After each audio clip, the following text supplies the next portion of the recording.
Hey guys, we're back.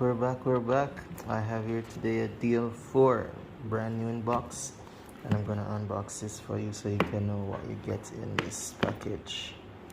Again, I blacked out the IMEI number, but don't mind that. Let's dive right into it. So straight out of the box, this is what you get. This is the box. You get a little user manual, you get a screen protector, you get a plastic case, a rubber case. This is the unit. This is the phone itself, looking beautiful in all its glory. And you get a USB-B cable. This is a charging brick. You also get a battery and a earphone.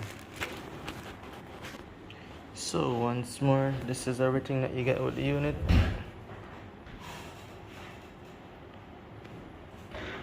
One thing I like is that they throw it in a rubber case. Most of these phone manufacturers nowadays don't give you a case, so this is a nice little gift that they throw in. Alright guys, this is it.